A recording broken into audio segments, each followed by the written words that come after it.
All right. Hey, everyone. Welcome back to Connecting Flights. This is your weekly dose of inspiration, insights, and behind the scenes magic from the world of music, creativity, Yes. and connection. I'm your host, Samir Moussa, with Victoria Renee, and we're thrilled to Hello. have you. We have a very special guest today, but before we get into today's episode, let's check in with Victoria. Victoria, what's inspiring you? How was your week? And what are you excited about most for today's Uh, conversation? wow. What my week was awesome. It was great. I say that, but actually, it was awesome in the sense that I got to go home and see my family for a little while. I don't Right. get to see them all that often because I'm far away.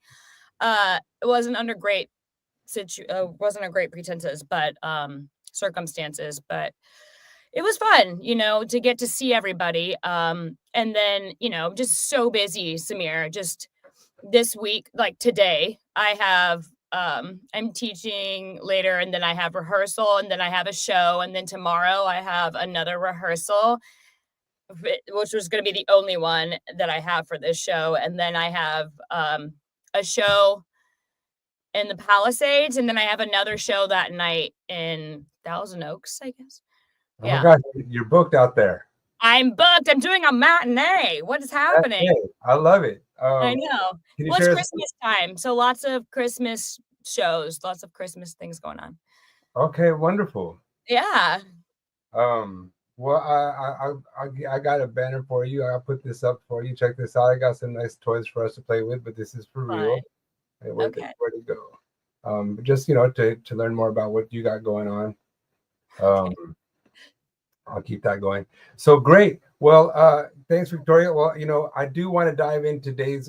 You did share a video of your performance. I do understand that you had your grandfather passed away this week, and Yeah. condolences to you and your family for that. Thank you. Thank Truly. The reason why I'm kind of excited about the video that you sent me about your performance at his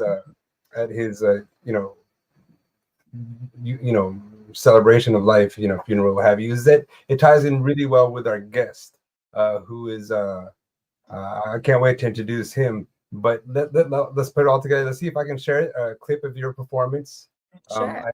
And if I can, and then we'll tie in and bring in our guest. Can't wait to meet him. Yeah. Let me see here if I can find it.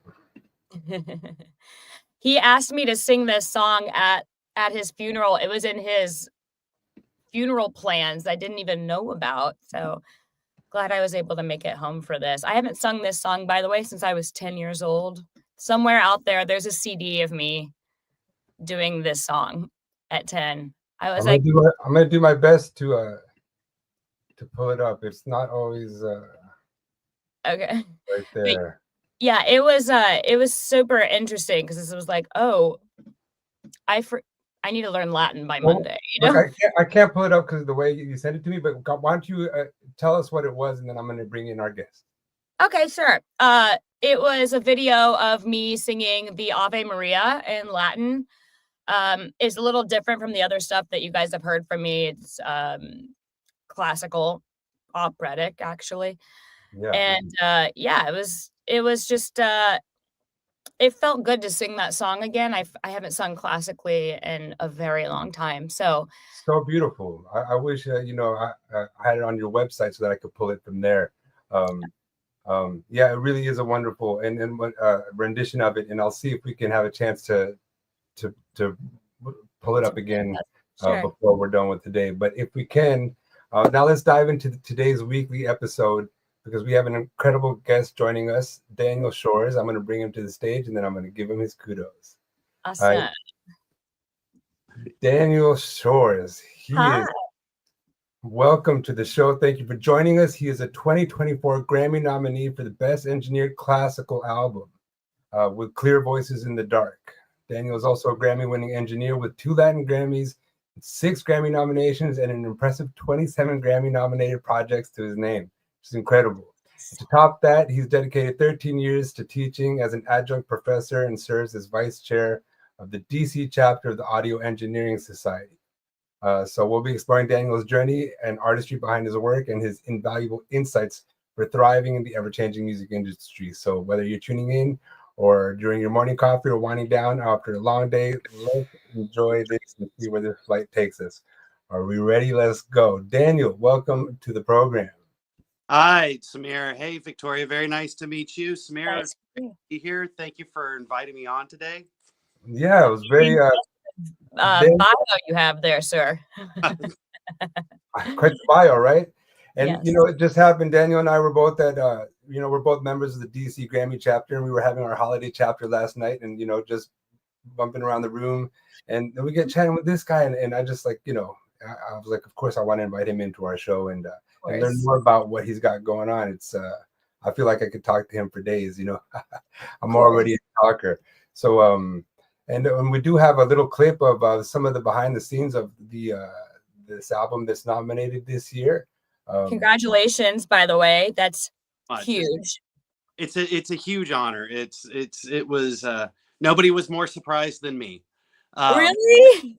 I really felt that the ensemble, because the album is also nominated in choral, so their performance is nominated, and I really felt that they truly deserve that. They're a stellar group. But when the nominations came out and I was nominated for the engineering side, I was just I was over the moon excited and somewhat surprised. I wasn't expecting it. Wow. Wow, isn't that the best? What a great surprise to have.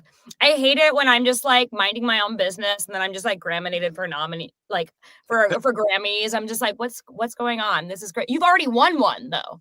I have received one for my work with Kareem Suleiman and his album that he won the best vocal performance, solo vocal performance. That's like the best one. That's the best award. And then I do have 2 Latin ones for best classical and Latin in the Latin Grammys. So I'm very blessed to get to do what I do. I've gotten to be in the industry and work in music for over 25 years now, and it's every day is a blessing. That's amazing. Well, you're obviously gifted and you worked hard at your craft, and so you deserve to have all of the success that you have already had and the success that's coming to you still. And absolutely, I couldn't agree more. And I'm so curious on a journey that you're a young dude, you still have so much ahead of you, but yet you've already kind of gotten so far and accomplished so much. Although maybe you can't feel it because you're in it. Can't see the forest for the trees is something that happens to all of us, for sure. But like, I'm really curious, like, on your journey into the audio engineering, like, how did it begin? How did you get inspired to pursue it as like a career? So I had told you a little bit about this last night. I actually, my father was a minister, but before that, he was an engineer himself, both designing equipment and also was an audio engineer. And a radio station had said that they would run an ad for the church's rummage sale if my dad could provide the ad to them. So at 8 years old, I helped him record the ad with my brother, and then I learned how to cut and edit tape. Wow. Tape. Yeah, he's talking. From there, I got really fascinated with it. He always had tape machines around the house, and I was always fascinated with that. And then when I was 12, I had a piano teacher whose husband wrote commercials for Coca-Cola. I grew up in Atlanta, and one of the lessons I went to, they were doing work on the front of their house. And so we had to go in through the back of the house through his studio. And I saw the studio and I said, this is what I want to do with my life. This is it. And so from 12 years old, there was no plan B. I have never wanted to do anything else. I've never tried to do anything else. I've never had after I retire, I'm going to, open a vineyard, or I'm going to, fix old cars or anything. There is no plan B. This is just what I have always been passionate about and wanted to do. And I'm a musician as well. I went to conservatory as a pianist. I left as a bass player. I play percussion and a bunch of other things. But The performing never was what connected with me. The capture and all of that aspect is really what I became passionate about and really loved. And so I've kind of dedicated every moment since to that. And that's fascinating. I love that. And so would you say you have like a signature style or like a philosophy when it comes to your engineering projects? Like, balancing the artistic intent and your own creative touch? I do. I've said it a lot of times, and I know, Samir, you've got your studio, and which looks amazing. And I'm sure in your studio you've got a lot of like great gear and lots of cool toys and all to play with. And I love gear. I love all the toys. Gearheads. As an engineer, my approach, I look at that. It's hard to talk about sound, so I always think about it in terms of visuals. And I think of kind of the traditional studio as more painting environment where all of the compressors, EQs, distressors, outboard effects, all of that, those are like the colors on a palette. And you could bring in any still life, any musician, and you could make them sound heavy and grungy. You can make them sound really beautiful and pristine. You can do all of these different approaches.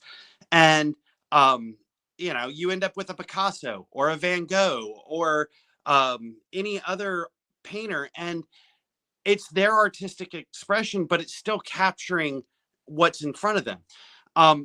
I kind of view the way that I approach things much more as a photographer, where I'm looking at the subject and moving myself and trying to capture that perfect moment with the perfect light and shading and shadow and all. And yeah, if I need to go into Photoshop and touch it up, I can still do that. But I'm really trying to capture that moment in time more so than create a moment in time. I love that you just said that. I'm sorry to interrupt you. That was so good. More on that later. Go ahead. No, but that's, and so I take that into my recording process, regardless of what I'm working in. I do work a lot in classical music and in acoustic music, but I started out doing punk and rock bands, and I approached it the same way. I would put everybody in a room, set up microphones, and capture the sound that I wanted rather than try to create the sound. And I've always had this idea that I want to get it up front. And oddly enough, about 12 years ago, there's an article out there floating around of me somewhere where I actually joke about how I have to capture it right because I'm not a very good mixer. And then the first Grammy Award I received was for mixing. So that was really, made it really kind of hilarious. Wow. Yeah, I was going to say, yes. But it's something that I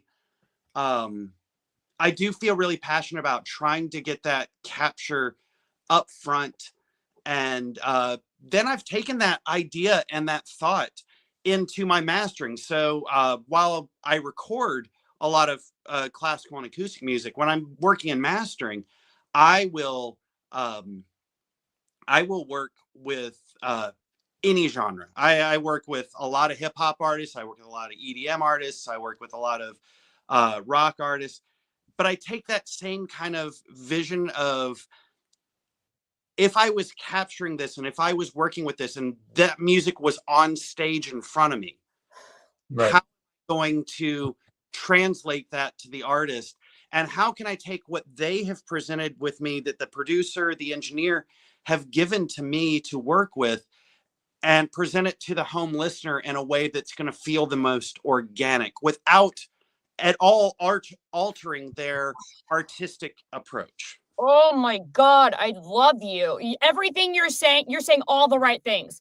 I feel like so many producers these days, engineers, they get, I don't know if it's lazy is the wrong word, but like I would rather don't fix it and let me do it right, because I want to get the vocal performance, because that's something that a computer can't do.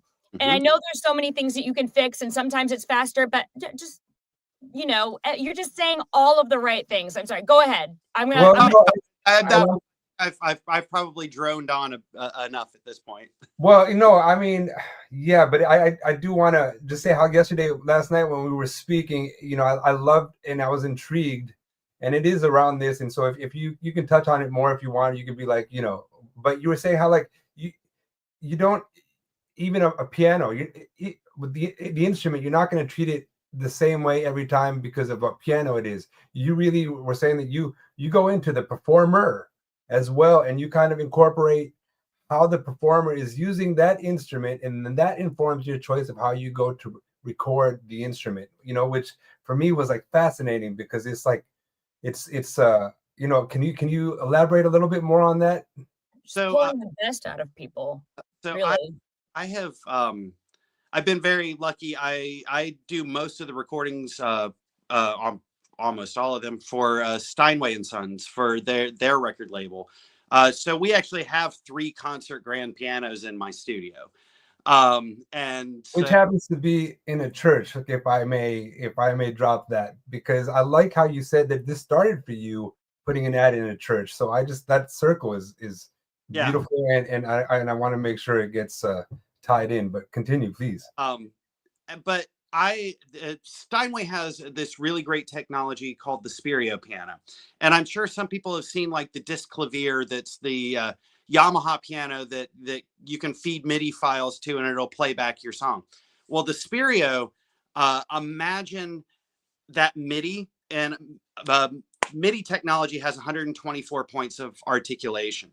For every keystroke on the stereo, there's over 1,024 points of articulation. So it captures the artist's performance, like every tiny bit of the performance. So I actually used one of the stereo pianos early on, before they were even commercially available. And I actually did a presentation for AES where I demonstrated, I threw up 15, 20 different microphone techniques, and then hit play on the stereo and recorded the performance. Now, because I can repeat the performance over and over again, I then changed all the microphone techniques and would record it again. So after I did all of the different microphone techniques, what I did is I presented it at AES, the Audio Engineering Society, and I let people hear different things that I thought were the best for the different pieces and the different performers. Right. And then I would play different techniques and show them, well, but you guys, and I had people voting. I had people writing down notes. But you guys liked this technique the most on the last performer. It's the same piano, the same room, nothing changed. Wow. But the performance changed. What do you mean by, sorry, what do you mean by microphone techniques? Can you elaborate on that? I want to jump in and guess, because this is reminding me. So before I got signed to my first label back in the day, I had jumped into an opportunity. I was in California, Northern California, and there was a school there called Expressions, where it was recording arts and TV, and it was just teaching everybody how to do it. And I learned through the streets that, hey, if they like you, they'll bring you in and they'll make you the graduating project. So I was like, sign me up. So I went in and I got the little projects. They fell in love with me as an artist and musician. They invited me to be the graduating class's final project. So we recorded a full album with these guys. And now I understand what they were doing, because when we were doing some of the pianos, they would put 17 mics on this thing. You know what I mean? And then, and the part of it is that you have to slow down at the pace by which the professors are also instructing the graduating class about what's going on, right? And this was in a dope recording studio. Like, oh my God, it was incredible. But so now I can kind of see what they were doing. They're setting it all up and saying, hey, see what happens when you like choose these 3 microphones versus these 3 microphones, maybe, right? Is that what you're talking about with techniques and how they? So yeah, so it would be different microphones with different types of microphones. So whether it be an omnidirectional microphone where it's all around, or it's a directional microphone like a cardioid. set up, and there are different types of stereo techniques, whether there's one called Ortif, which was designed by the French radio years and years ago. You could use a Decca tree, which was developed by Decca and Decca Studios back in the 50s and 60s in England. There's the Blumlein technique, which was actually created by Alan Blumlein in 1924. And, there are all these different ways that you can put a pair of microphones to capture that stereo image. Right. And I would use different types of these techniques in different positions around the piano. And my big premise at the end of it was, it's not about where there is no template to recording the piano, because what I'm capturing is the performance of the musician playing the piano. What I'm capturing is their artistry coming through that instrument. And so what may work for this person playing Debussy may not work for the next person playing Debussy. And it may not work for this person playing Thelonious Monk piece, or this person playing a pop tune. They're all going to be different, because you're not just capturing the instrument, you're capturing the performer speaking through that instrument. Woo. Yes, snaps. Yeah. I love that. Thanks. That's Yeah. so awesome. Do you Yeah, ever I do love- that vocally? Like if you're recording vocally, you'll take, because no one's ever done that with me. I have always sung on just one mic. So the last session that I did with a soprano recently, I had 5 different microphones set up. I had 2 different pairs. I had 2 pairs of, I had a pair of U47s, and I had a pair of a really great microphone by a young company that I've known the owner for a very long time, Oma. They're really, really hot mics. That's actually what I'm going with right now in the production. And then I had a ribbon microphone in the middle. And so I could go in and I could A/B what was working best for the singer and what was working best for the singer on that piece. And so, yeah, I do that a lot. And sometimes I end up coming up with unconventional choices. I've used very small diaphragm microphones. Sometimes I've used different stereo pairs. I've done a lot of different things. Because again, I don't feel like I have to be stuck to a template. I feel like I need to do what best serves the music. Yes, thank you for saying that. Because again, back to recording vocals, I feel like nowadays a lot of producers, engineers, they want to put you through a vocal chain, and it's like, that doesn't serve my voice. I'm not. Don't do that. just use it. I know it's easier for people, but I like to have some of the mistakes I don't want to get rid of, because that's what it's a performance thing. And maybe it is like a monotone different than what your chain is hearing, but I wanted that. I sang it the way I wanted it, Not the notes you sing, it's how you bend them. Hey, Yeah. Hey, okay, I'm writing that down. That saying, it don't mean a thing, Yeah, and there's stories of vocalists who will be like, no, have discovered exactly the microphone that really does bring out the tone that they love, and they will bring it with them to the session and be like, I'm sorry, I appreciate what you have, but this is the mic that I want. Like I've already figured out a sound that I like, and I've just Wow. I've heard that story. And so there's, of course, how I'm curious about your teaching and mentorship, especially with music production and your accolades there, because I've been a big educator as well, and so is my partner Nico in the studio, and we have just launching a music production course. So I love that talk. At the same time, you were currently a Grammy nominated engineer, so I also want to talk about the album. But let's finish up, since we're getting into the technicals of what it takes to be an engineer. Would you address any kind of, through your experience as an educator, any common mistakes or misconceptions you see students, engineering students having, when they come starting out? So I think that sometimes people that are going into engineering, or they're going to school for engineering, sometimes engineering is not what they're actually passionate about. They're passionate about music, and they're passionate about being a performer. And sometimes going to school to be an engineer is the closest thing they can get to mom and dad paying for them to make an album, or to take that time to get the band off the ground. Mhm.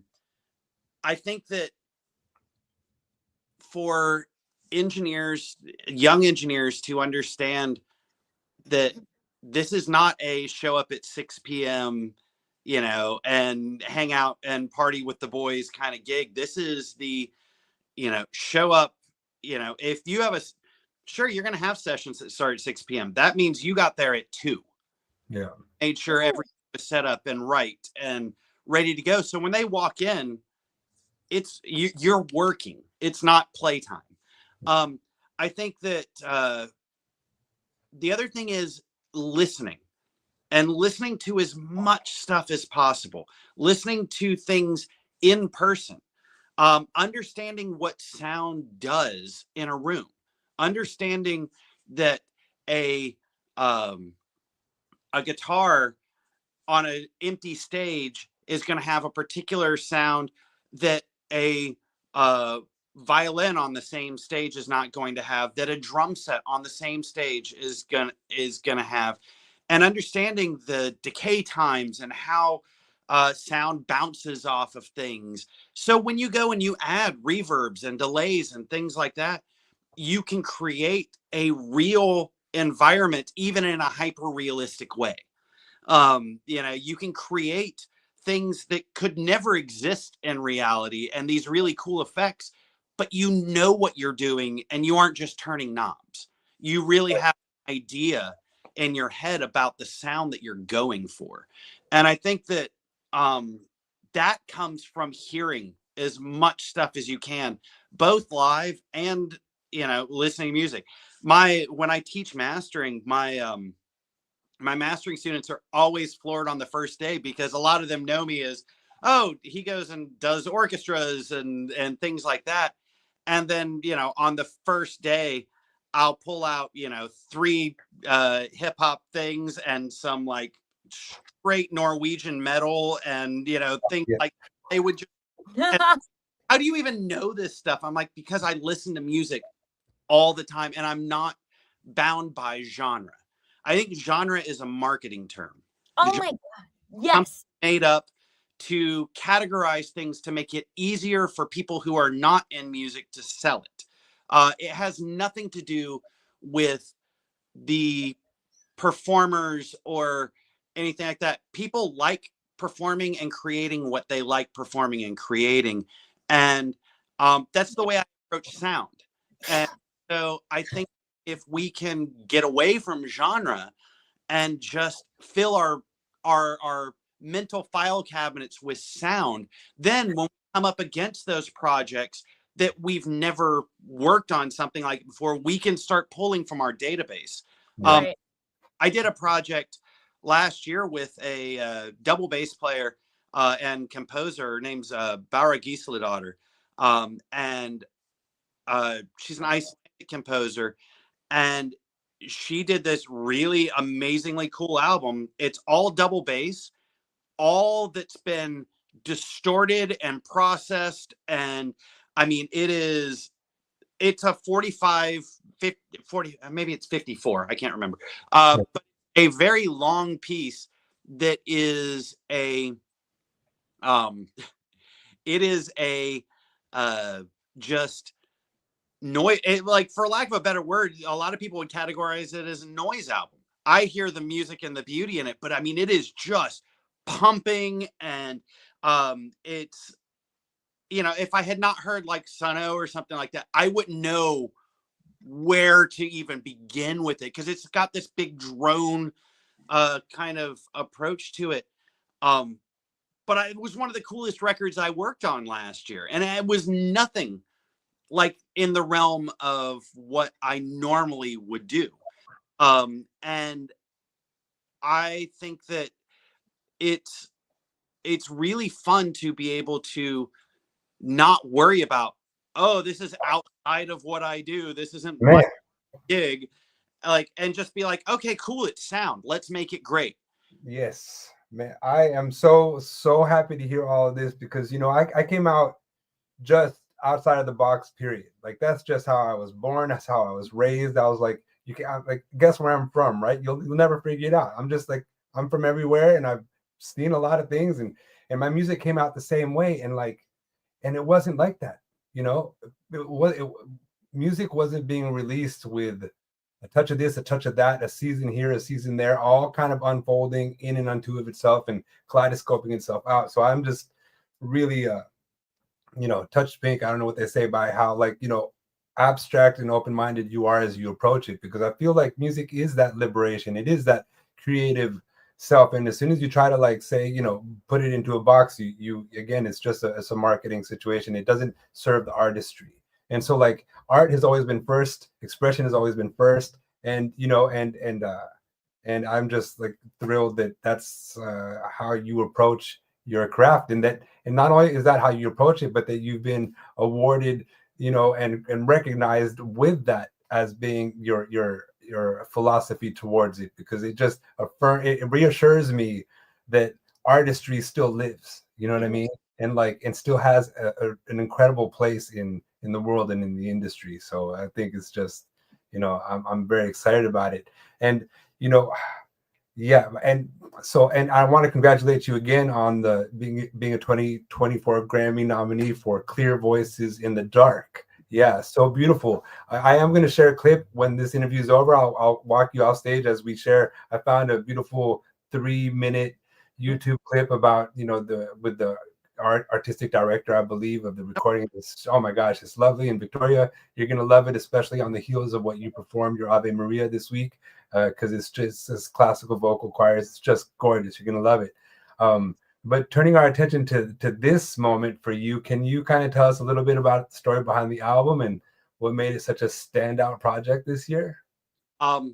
So it's funny. This is about I think the seventh project, sixth or seventh project that I've done with Skylark.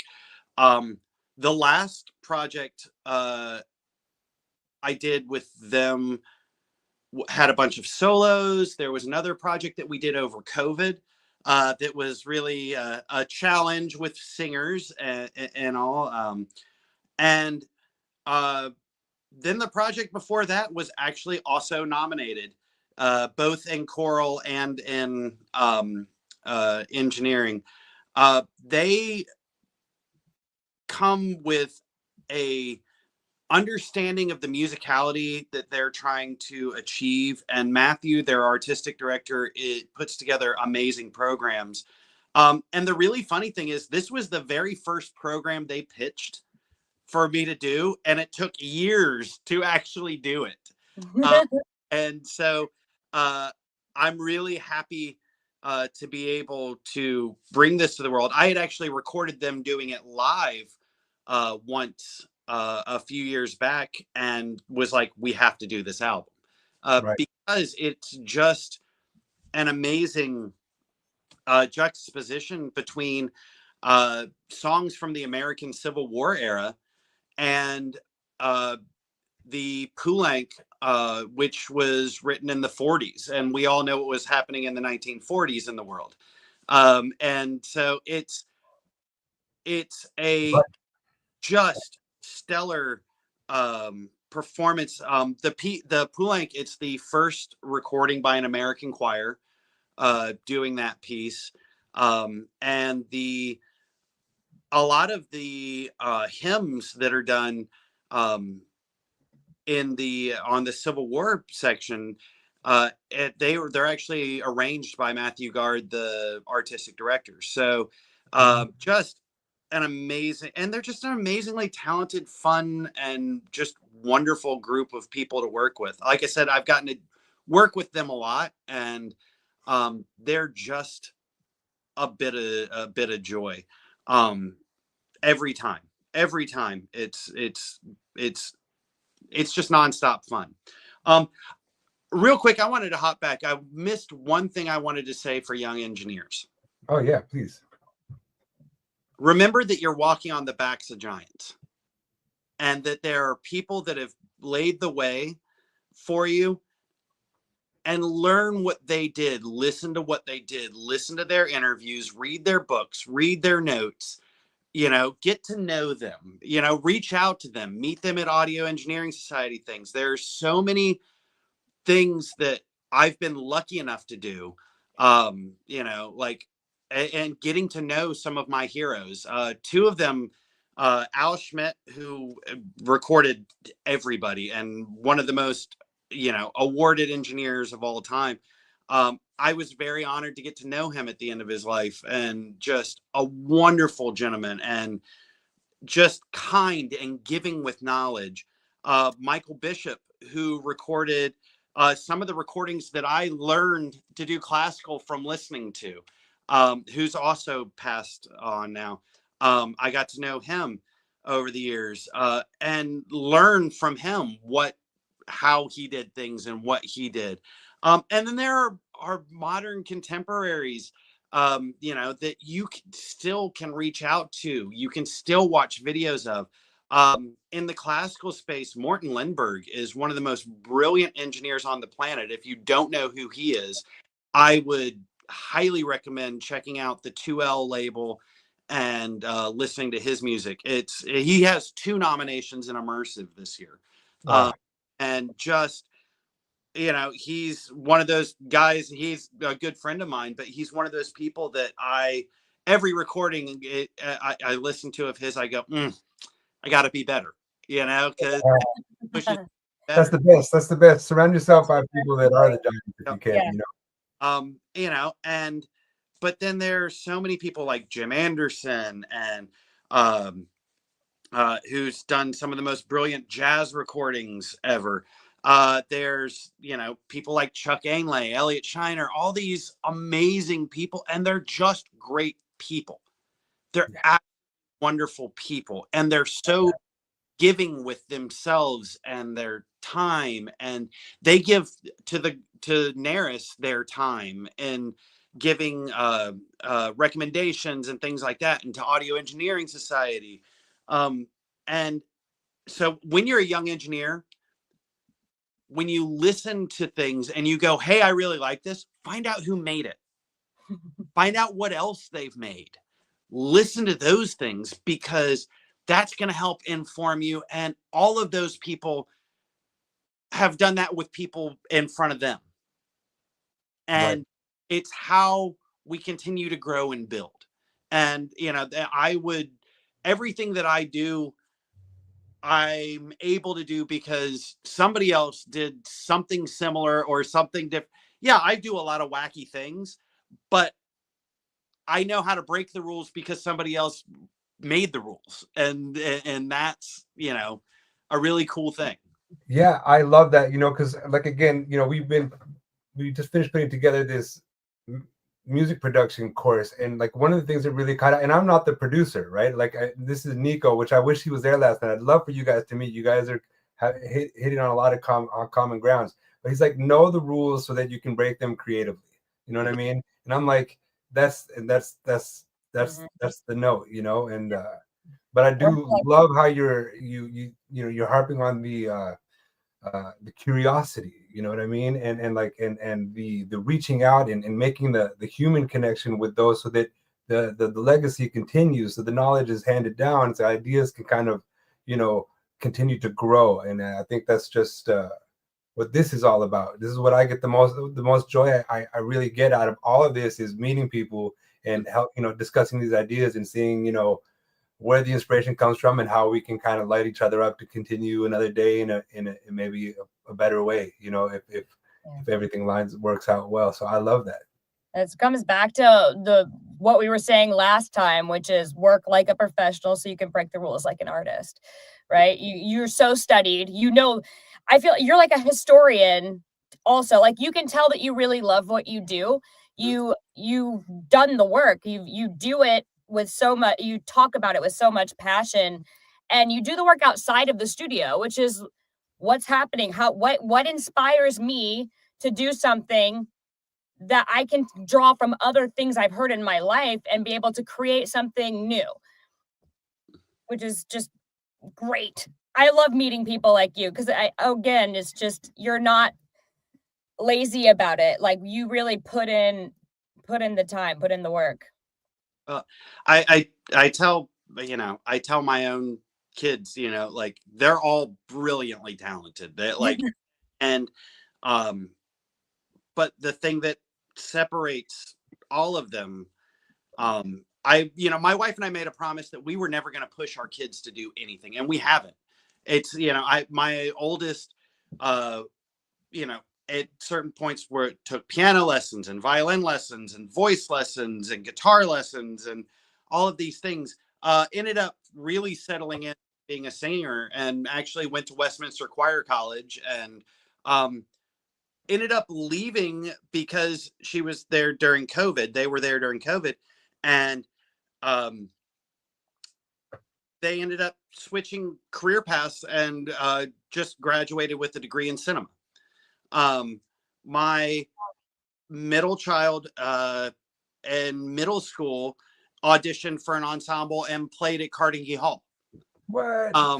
And was flute player, was playing in the high school pit orchestra for all the musicals when they were still in middle school. And now is studying ecology and looking at master's programs and doing a government research project that they're going to be published before they even graduate school.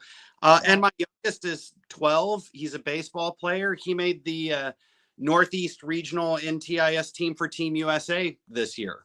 And it's because they put in the work, and we don't make them put in the work. We're not like, hey, you need to get out there and practice. Hey, they're watching you. They're watching what you're doing, and they're absorbing that. Yeah, that's amazing. And you don't get in their way. And the same way you approach miking a piano, you are, letting them find their voice, and I think that's it. I've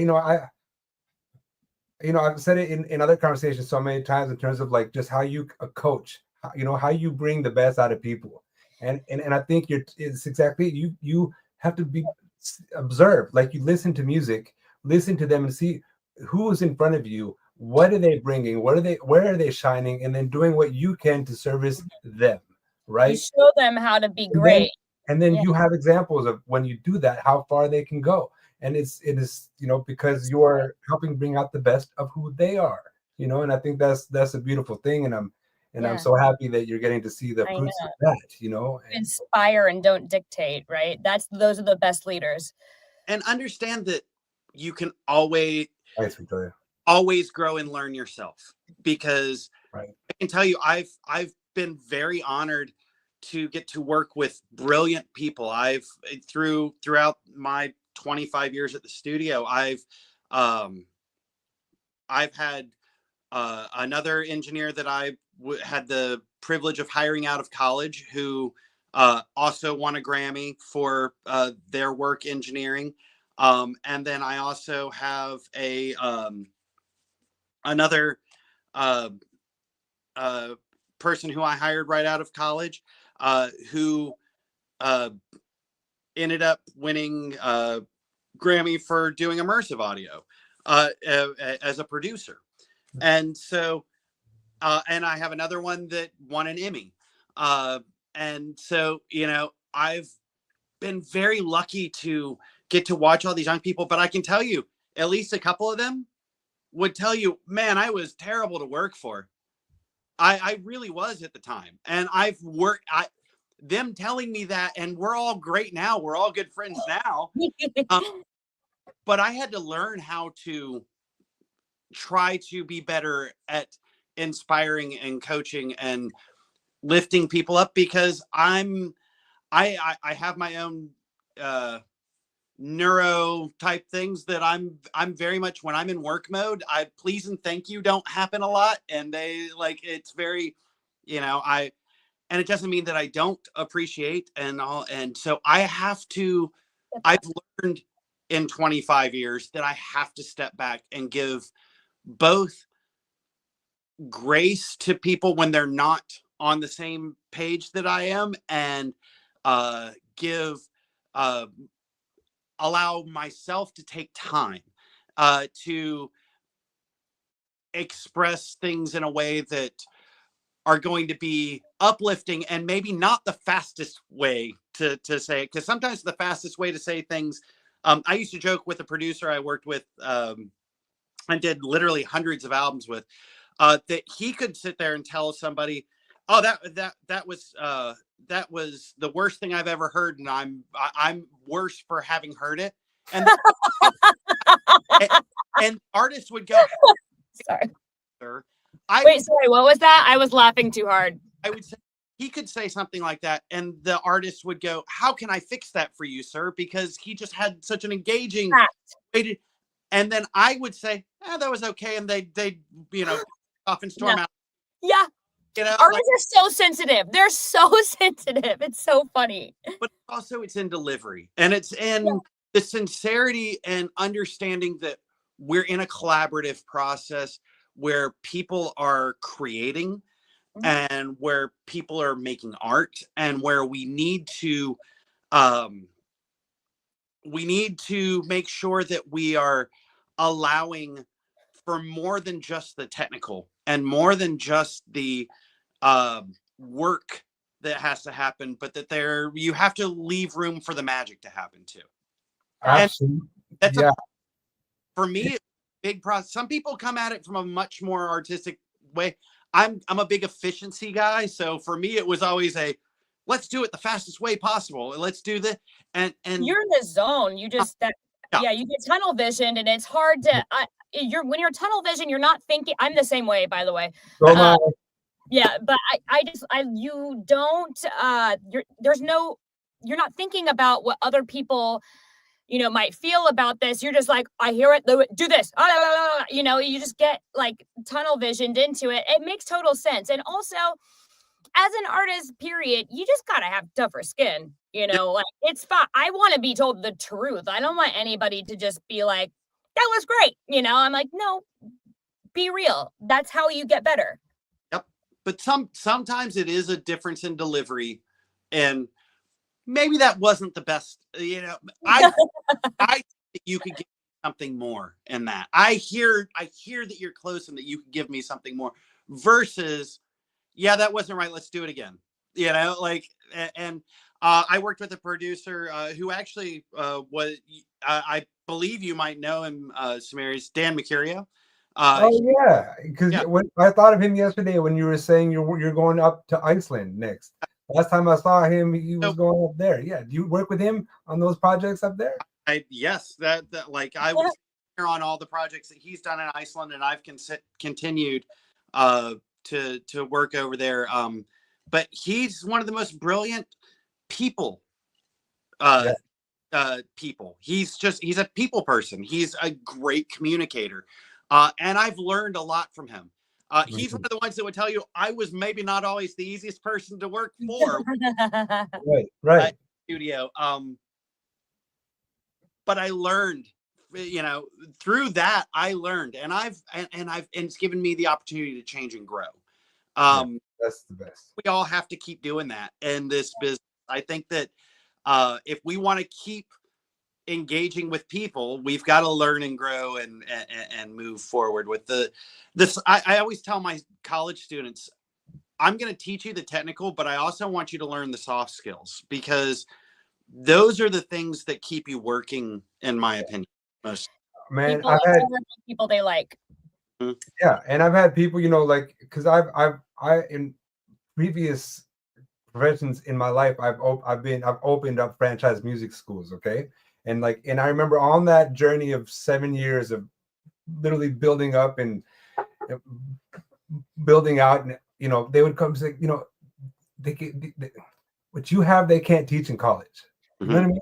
There's You're just something really, really good at that, Samir. Samir has a way of being able to get his point across that is so delicate and gentle, and it's so natural to you. Sometimes when you're zoned in, you're tunnel visioned, you're like, stop and think, how can I say this to inspire this action from them?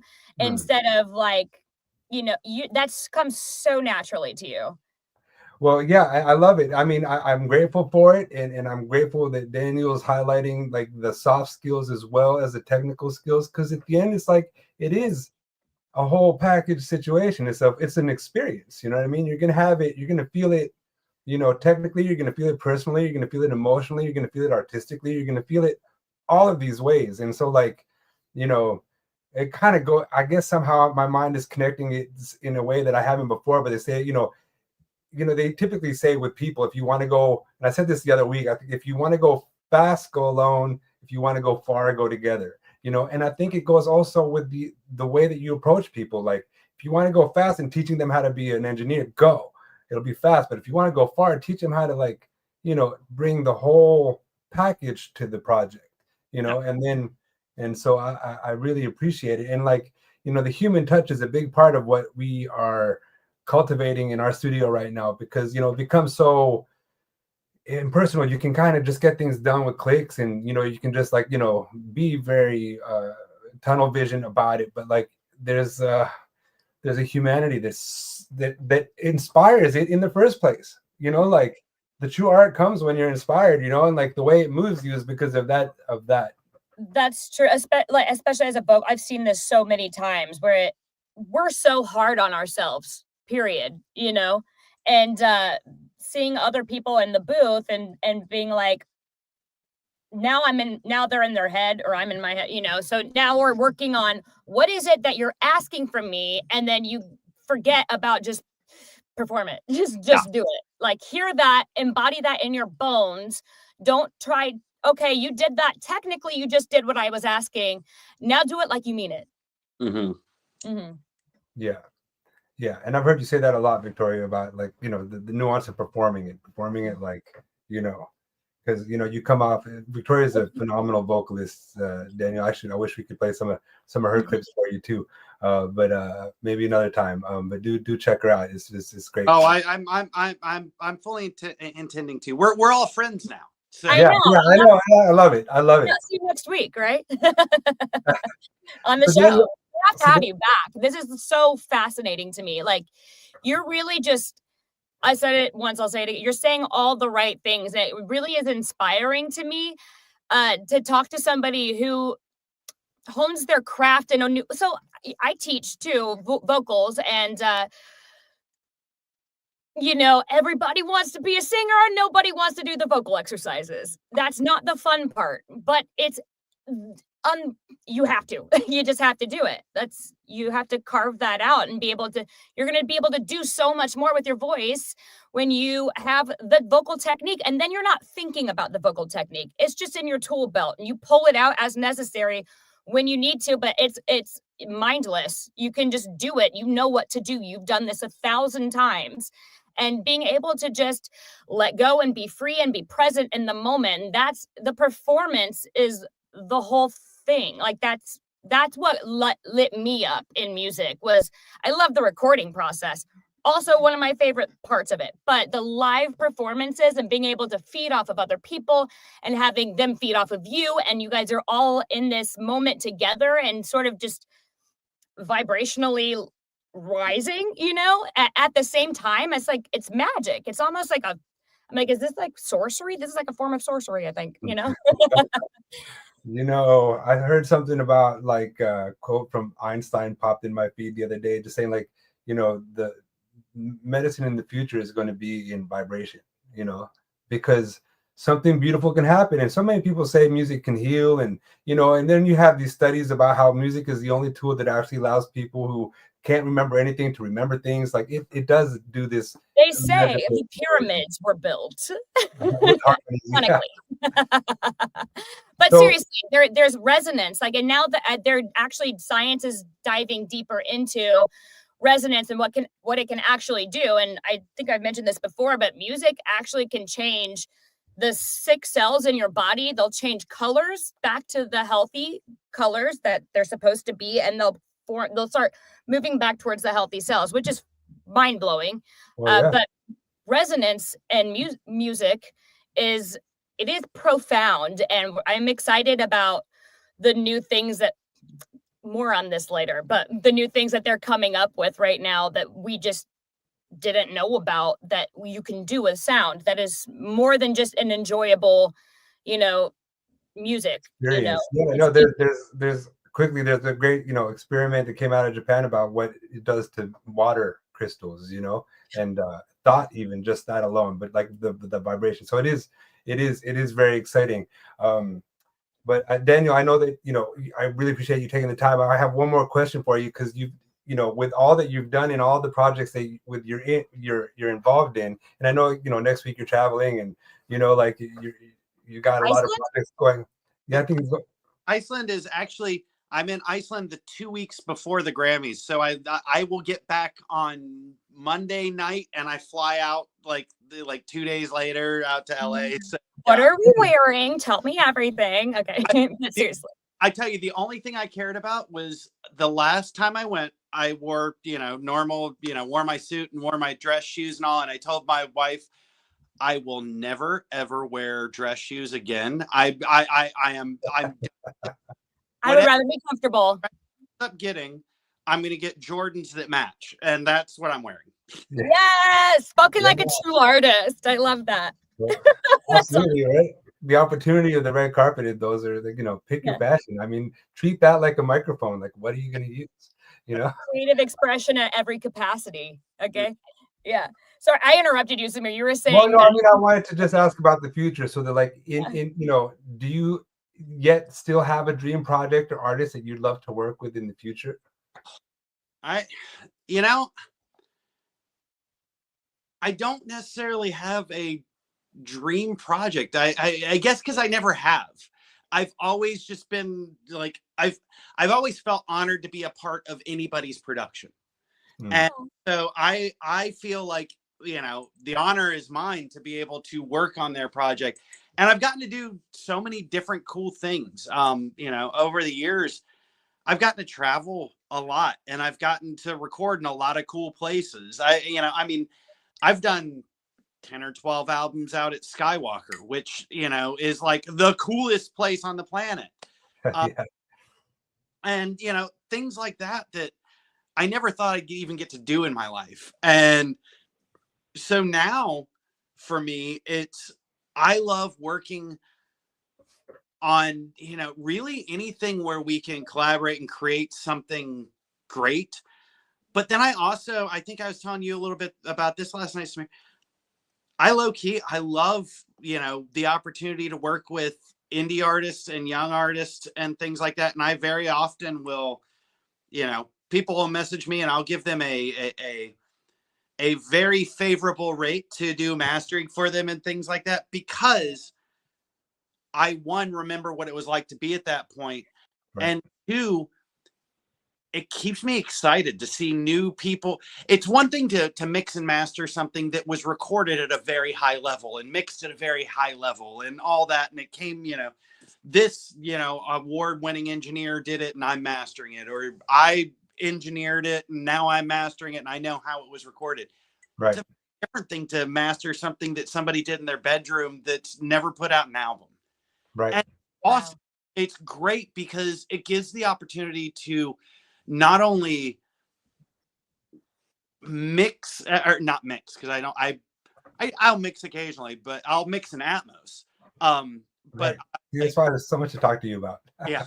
But as far as the mastering, I love just being able to take what they're doing, sometimes going back to them being like, hey, can you change this, and this in the mix and send it back to me, and things like that, which is helping them learn their craft and giving, them the opportunity to get the best thing possible. And I have yet to have, everybody's, generally really happy because I'm trying to approach it from a little bit of a different point of view, and not always from the just make it as loud as possible, but give it a lot of dynamics and give it a lot of space and energy and things like that. And I've loved taking what I've done for years in a classical and acoustic music and bringing it into different things with young independent artists that are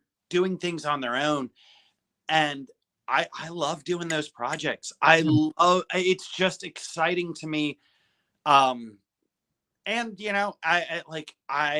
it keeps me active and learning, and it helps me to know what people are doing. Yeah. That going on, because I love to be on your playlist, first of all, with the diversity of what you listen to. Add me in. I want in on this. What Daniel, we'll absolutely be happy to start, put you out there on the list, because we don't master at our studio. We delegate, and we do have the good fortune of having a good relationship with Greg Lukens, and he does our mastering for us, but he's got the same approach, and I'd love for them to be like, Daniel, please, check this guy out and give you some songs to play with, because it's really about keeping that inspiration going, and that humanity and that touch, and it's like kicking a soccer ball. I just get out there, play. You know what I mean? Just enjoy the moment, and don't hang too hard on what you're expecting out of it. Just get out there and play, and it may be the second ripple that what it's all about. You don't even see it anymore. You know what I mean? You put an idea in someone's head, they go talk to someone else, and it flies. And it's fine. So I love the more opportunity we have to connect with each other. I think it's a better world will come from it for sure. I agree. I mean, that's what it's all about, and I tell people all the time, I pass on projects all the time. Things that I know I know people that are going to do it better. I'm like, I don't, I want, our job as engineers is to serve the music. And if your studio is the right spot for it, I'm going to tell them, hey, we're maybe not the right spot for you. You should go check it out. You should go check out here. Or I've got a friend who works a lot with singers and has a great set of mics and processing and all, and does a lot of vocal over. There are times where somebody needs to lay down a hip hop thing or an R&B thing or something like that. I may send them that way. Right. I don't have the need to do everything I want. There's lots of things out there, and I want everybody to, it's a big table. Everybody should be full. That's the sign of a confident artist right there. There's no gatekeeping when you know who you are and what you're doing. And how the universe works. It's an abundance mindset. There's so much out there. It's like you're completely right about it, and it shows through all of the, again, the fruits of your labors, be it your kids or your music, or it's like, that attitude and that philosophy and that is just where it is, where it's at, and I think that's what good begets good, and prosperity gets prosperity. It's just it's the right mindset. It's been great speaking with you, Daniel. I really appreciate you taking already all this time out. I know you're a busy man with a lot going on. Definitely look forward to staying in touch and hearing about all of the things that are going on with you. We are in the same neighborhood, so so I'd love to do this again. I have so many questions. Say it again, Daniel. You were cut out. I said you need to get out to my neck of the woods, and I need to get out to your place. Yeah. So tell us, where are you? Where are you located? I'm in our studio's in Boyce, Virginia, and that's where the Sonoluminous studios are. The room I'm in right now is actually in my house. This is my my home room that I do a lot of my work out of now.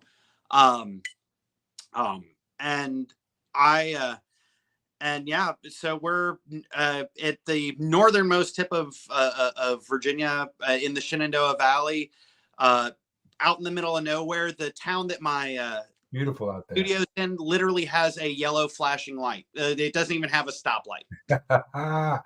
Wow. That's a lot of the appeal that we have in our studio, because we're out in the woods, but we're 15 minutes outside of DC, but it's when you get out, it's quiet, and there's not a lot going on. And for the creative folk, it's a really rejuvenating, replenishing kind of break from the booth. But I love that. I love that. Well, I look forward to an opportunity to get out there. I know that area very well. It's so gorgeous. In the autumn, man, the colors must have been ridiculous this year. It was so beautiful. Oh yeah, it was great. Yeah, it was great. And so I want to thank you again for taking time with us. And I'm going to go ahead and share this clip of a couple of behind the scenes of your Grammy nominated album. What is it called again here? Clear Voices in the Dark. Y'all. Awesome. Daniel, thank you for joining us. Everybody, thank you so much. Next time. Bye, everybody.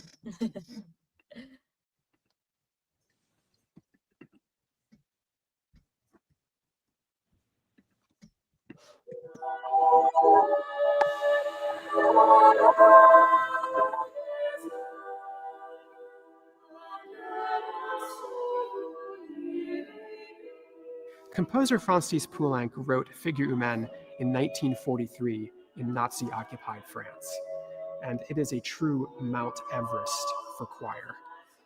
It's written for 2 choirs in 6 parts each, so 12 independent vocal parts total.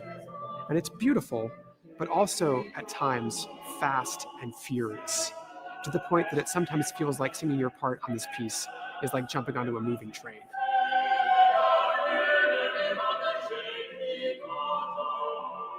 Skylark is the first American choir to record this piece, and to celebrate that, we decided to pair the Poulenc piece with simpler but still very beautiful musical vignettes from the American Civil War period.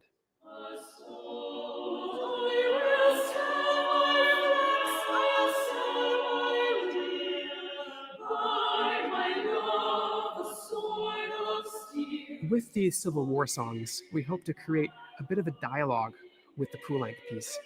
Even though these 2 wars were only about 80 years apart, the musical styles from the 2 periods are very different. But the texts of these pieces share very similar human reactions to times of war. Many are the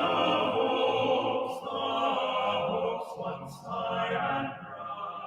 There are a few Civil War songs that most people likely have never heard before, and others are familiar, like the Battle Hymn of the Republic, written by Julia Ward Howe. I can read his righteous sentence by the dim and flaring lamps, his days marching on. In sharing these musical offerings from 2 times of tragedy, we're hoping to shed light on the human spirit's ability to endure and create real beauty in times of true darkness.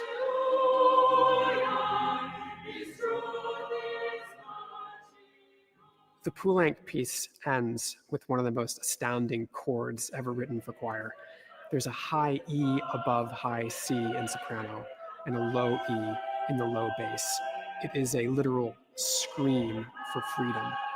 And the composer said that when he finished the piece, he placed the score on his window and hoped it would be performed on the day of liberation. This recording comes 80 years after that moment, and we hope that it can serve as a tribute to all those who have endured tragedies in the pursuit of freedom and justice.